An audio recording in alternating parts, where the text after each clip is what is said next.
तो औषधि कल्प वन के अंदर आज हम बात करने वाले हैं बृहत वात चिंतामणि रस की। तो बृहत वात चिंतामणि रस, इसके घटक द्रव्य कौन कौन से होते हैं वो देखते हैं। तो नाम में ही बृहत आ रहा है, तो बृहत का मतलब होता है बड़ा। तो इसमें बड़ी महंगी महंगी भस्म डली हुई है। तो दो महंगी भस्म इसमें कौन कौन सी हैं? एक है सोना और एक है चांदी। स्वर्ण भस्म और रजत भस्म, ये दोनों ही इसमें डली हुई हैं। स्वर्ण भस्म जो है वो चंपक वर्ण की होती है और रजत भस्म जो है वो कृष्ण वर्ण की होती है। वात, वात से हम याद रखेंगे, वातनाशक जो कॉम्बिनेशंस होते हैं उसमें दो भस्म मेनली पाई जाती हैं, अभ्रक भस्म और लौह भस्म। ये दोनों ही भस्म मेनली साथ में मिलती हैं। तो स्वर्ण भस्म होगी, रजत भस्म होगी, अभ्रक और लौह भस्म होगी यहाँ पर।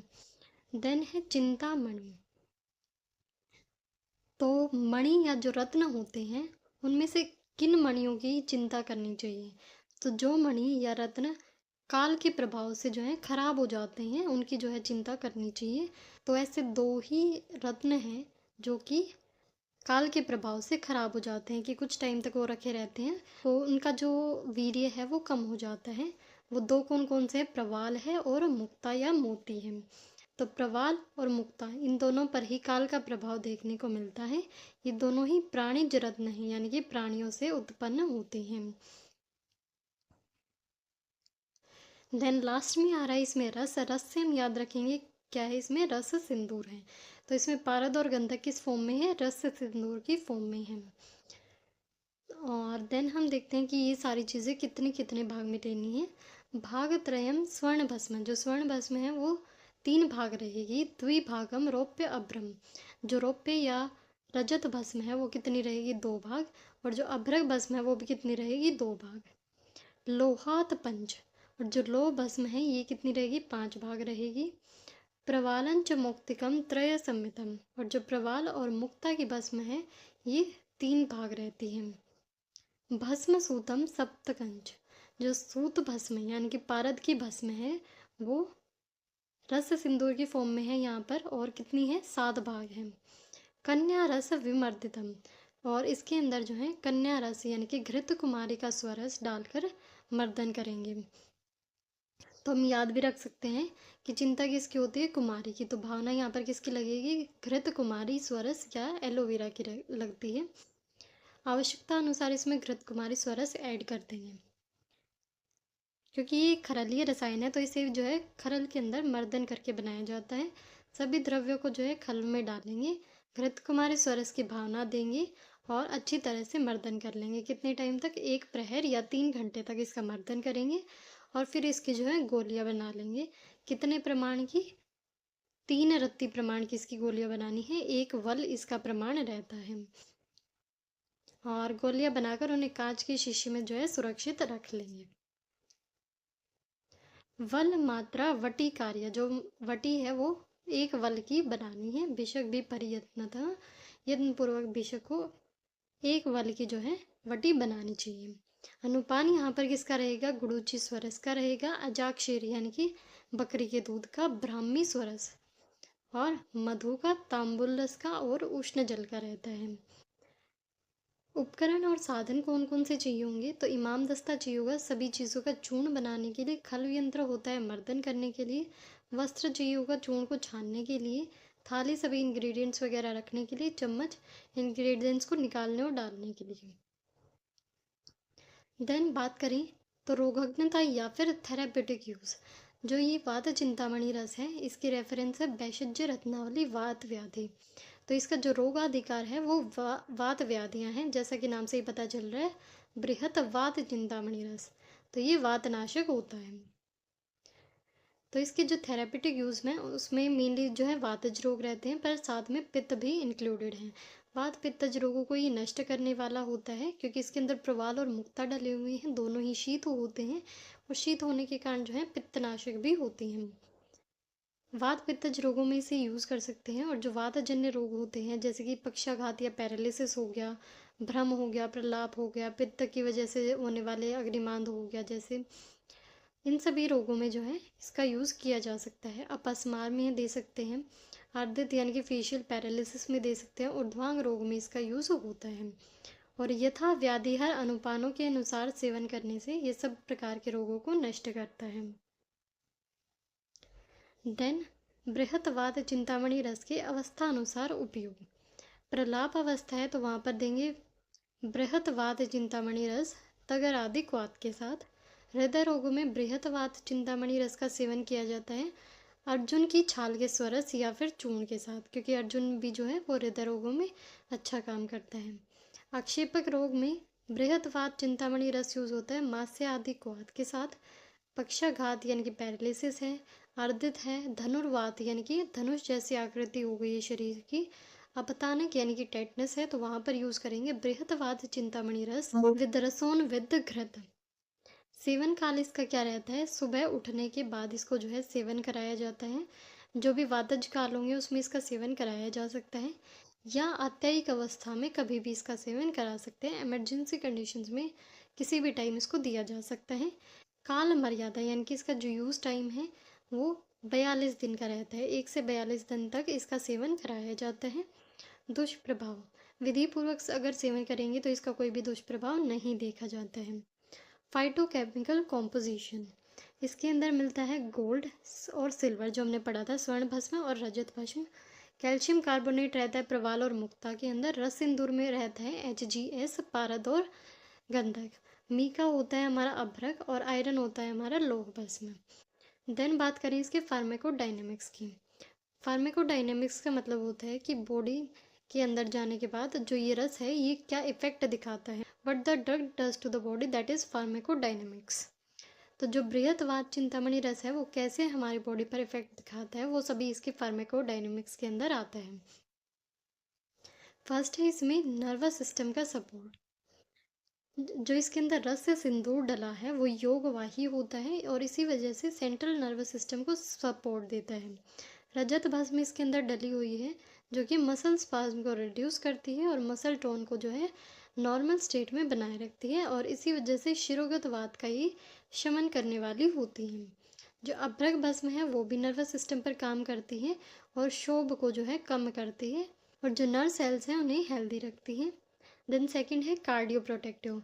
जो स्वर्ण भस्म है वो हृदय होती है और इसी वजह से मायोकार्डियम की जो मसल्स हैं उन्हें सपोर्ट देती हैं। जो लौह भस्म है वो हीमोग्लोबिन के सिंथेसिस को तो इंक्रीज करती ही करती है, साथ में जो ऑक्सीजन कैरिंग कैपेसिटी है उसे भी बढ़ाते हैं। It helps in maintaining good oxygenation of the heart. Then third is the anti depressant. जो मौक्तिक भस्म है ये शीत होती है और जो अभ्रक भस्म है ये दोनों मिलकर एंटी स्ट्रेस प्रॉपर्टीज रखते हैं by which they act on the brain and helps to reduce the psychiatric symptoms such as fear, grief and tension. Then fourth is the antipyretic, यानी कि ये फीवर को रिड्यूस करने वाली होती है। जो इसके अंदर रस सिंदूर और स्वर्ण भस्म डली हुई है वो पेशेंट को फीवर से रिलीफ देती है। Then fifth is the strengthen effect, क्योंकि ये रस जो है वो वृक्ष होता है, बल्य होता है, भृंगण करने वाला होता है और रसायन गुणों वाला होता है, इसलिए जो है सप्त धातु का पोषण करता है और शरीर को जो है स्ट्रेंथ प्रोवाइड करता है। Then sixth is the immunomodulatory. जो हमारा ये बृहत्वाद चिंतामणि रस है ये स्ट्रॉन्ग इम्यूनिटी बूस्टर होता है और इसके अंदर जो है स्वर्ण भस्म और अभ्रक भस्म डली हुई है जिसकी वजह से बॉडी के इम्यून सिस्टम को इन्हेंस करता है और इन्फेक्शंस होने से रोकता है। तो यहाँ पर ये करेक्ट कर लेंगे, ये प्रवाल पंचामृत रस नहीं है, ये बृहत्वाद चिंतामणि रस है। सेवन्थ इज द एरिथ्रोपोएटिक इफेक्ट, यानी कि आरबीसीज का जो है सिंथेसिस करवाता है। प्रेजेंस ऑफ लौह भस्म, क्योंकि इसके अंदर जो है आयरन डला होता है और आयरन जो है वो हेमोग्लोबिन की सिंथेसिस को बढ़ाता है। हीमोग्लोबिन का मेन कंस्टिट्यूएंट होता है, तो हीमोग्लोबिन का सिंथेसिस करने से ये हेल्दी आरबीसीज की क्रिएशन को भी बढ़ाता है। देन आती है इसकी फार्मेकोकाइनेटिक्स। फार्मेकोकाइनेटिक्स का मतलब होता है what the body does to the drug. Body के अंदर ड्रग के जाने के बाद बॉडी उसकी तरफ किस तरह से रिएक्ट करती है, कैसे उसे एब्जॉर्ब करती है, कैसे उसे पूरी बॉडी में डिस्ट्रीब्यूट करती है, कैसे उसे मेटाबोलाइज करती है और कैसे शरीर से एक्सक्रीट आउट कर देती है, वो सारी चीज़ें जो हैं फार्मेकोकाइनेटिक्स के अंदर आती हैं। फार्मेकोकाइनेटिक्स के जो हैं 4 स्टेप्स हैं, इन्हें हम याद रखते हैं ADMEC, absorption, distribution, metabolism and excretion. First step आता है इसमें एब्जॉर्प्शन। एब्जॉर्प्शन का मतलब होता है movement of drug from it site of administration to the circulation. Ingest करने के बाद वो जो ड्रग है वो सर्कुलेशन तक कैसे पहुंची, वो चीज़ होती है उसकी एब्जॉर्प्शन। जो हमारा ये बृहत्वाद चिंतामणि रस है, ये जो फॉर्मुलेशन है, इसे हम ओरली इनटेक करते हैं और इसका एब्जॉर्प्शन जो है जीआईटी के थ्रू होता है। जो इसमें हर्बल कंपोनेंट्स थे वो जो है फर्स्ट पास मेटाबॉलिज्म को क्रॉस करते हैं, जबकि जो मिनरल कंपोनेंट्स हैं वो फर्स्ट पास मेटाबॉलिज्म को क्रॉस नहीं करते हैं। तो बेसिकली इसमें कोई भी हर्बल कंपोनेंट नहीं है हमारा बृहत्वाद चिंतामणि रस में, तो हम हर्बल कंपोनेंट वाली लाइन को स्किप कर देंगे। तो जो ये मिनरल कंपोनेंट्स हैं ये सभी के सभी फर्स्ट पास मेटाबॉलिज्म को क्रॉस नहीं करेंगे। फर्स्ट पास मेटाबॉलिज्म का मतलब होता है जब भी कोई ड्रग पहली बार इनटेक की जाती है तो उसका सर्कुलेशन तक पहुंचने से पहले भी एक बार मेटाबॉलिज्म होता है, उसे बोलते हैं first pass metabolism. Second step आता है डिस्ट्रीब्यूशन। डिस्ट्रीब्यूशन का मतलब है movement of the drug from blood stream to the tissues और द टारगेट ऑर्गन्स। एब्जॉर्ब होकर जो ड्रग है वो हमारी ब्लड स्ट्रीम तक पहुंच गई है, ब्लड स्ट्रीम से वो टिश्यूज तक या टारगेट ऑर्गन्स तक कैसे पहुंचेगी, वो होता है उसका डिस्ट्रीब्यूशन।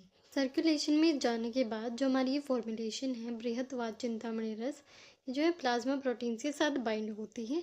इसके अंदर जो भी एसिडिक कंपोनेंट्स होंगे वो एल्बुमिन के साथ बाइंड करेंगे और जो बेसिक कंपोनेंट है वो ग्लाइकोप्रोटीन के साथ बाइंड करेंगे।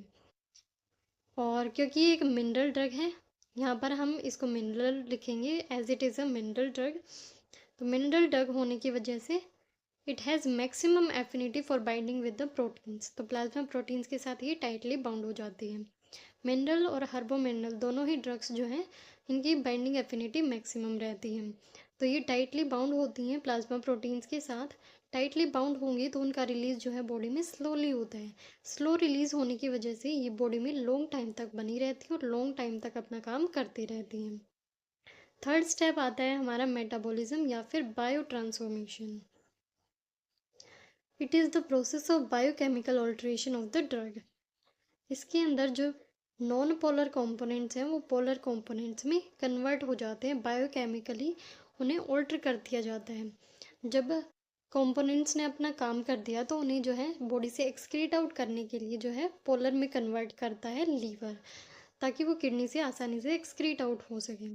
Metabolism occurs primarily in the liver where the active ingredients may be converted into unutilized metabolites. तो यहाँ पर जो भी मिनरल कंपोनेंट है वो सेकेंड फेज मेटाबॉलिज्म को क्रॉस करते हैं। सेकेंड फेज मेटाबॉलिज्म उनके लिए होता है जो थोड़े बहुत अमाउंट में पोलर होते हैं, उन्हें हाईली पोलर में कन्वर्ट करना होता है।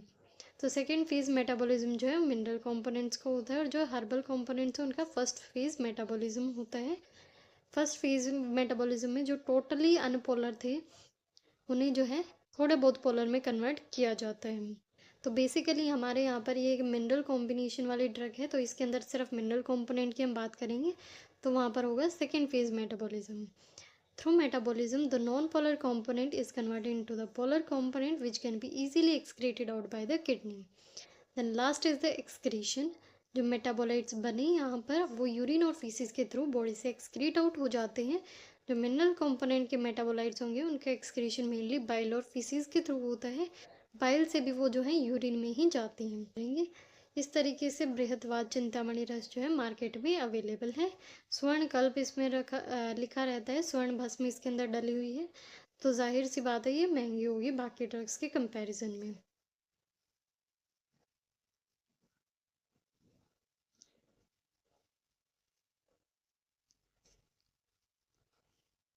देन हम बात करते हैं इसके रिसर्च अपडेट्स के बारे में। तो एक आर्टिकल पब्लिश हुआ है, author name is Vikram Ghoshal, Ravi Mundguru. Article का नाम है evaluation of the neuroprotective activity of the Brihatvat Chintamani Ras. तो बृहत्वाद चिंतामणि रस के न्यूरो प्रोटेक्टिव एक्शन को देखने के लिए जो है स्टडी की गई थी। इसका जो रिजल्ट है वो क्या आया है, it can be suggested that the test drug यानी कि जो हमारा बृहत्वाद चिंतामणि रस है, specially at the higher dose level, produced a significant neuroprotection against BCCAO। इसका मतलब होता है bilateral common carotid artery occlusion. जो भी टेस्ट एनिमल्स होते हैं उनके अंदर जो कॉमन कैरोटिड आर्टरी है उसको जो है कट और टाई कर दिया जाता है ताकि किसी भी ड्रग का ब्रेन के ऊपर इफेक्ट देखा जा सके। तो बृहत्वाद चिंतामणि रस का जब इस तरीके से टेस्ट किया गया तो उसके अंदर न्यूरो प्रोटेक्टिव एक्शंस देखने को मिले हैं, स्पेशली मिड ब्रेन रीजन में। वो जो है नर्व्स को प्रोटेक्ट करता है। देन एक और जो आर्टिकल लिखा गया है on the assessment of the efficacy of the Brihatvat Chintamani Ras and गगनादिवटी with गंध प्रसारणी तेल इन द मैनेजमेंट ऑफ पक्षाघात। तो पक्षाघात की ट्रीटमेंट के लिए बृहत्वाद चिंतामणि रस का, गगनादिवटी का और गंध प्रसारिणी तेल का यूज़ देखने के लिए स्टडी की गई है। इस स्टडी में एक ग्रुप के जो लोग थे उन्हें दिया गया है बृहत्वाद चिंतामणि रस और साथ में गंध प्रसारिणी तेल फॉर एप्लीकेशन, मतलब कि एक्सटर्नली अप्लाई करने के लिए। और जो ग्रुप बी था उसे दिया गया है गगन आदिवटी विद गंध प्रसारिणी तेल। तो गंध प्रसारिणी तेल जो है दोनों में सेम है। तो इनमें से जो ग्रुप ए था बृहत्वाद चिंतामणि रस वाला, इट शोड मार्क्ड इम्प्रूवमेंट, मतलब इसमें पक्षाघात में इसका यूज़ जो है इफेक्टिवली देखा गया है एज कंपेयर टू द गगनादिवटी। ग्रुप बी गिवन गगनादिवटी विद गंध प्रसारणी तेल for application showed moderate improvement compare to the group A. तो बृहत्वाद चिंतामणि रस ज़्यादा इफेक्टिव देखा गया है पक्षाघात के अंदर। तो इसी के साथ हमारा ये जो बृहत्वाद चिंतामणि रस है ये कंप्लीट हो जाता है।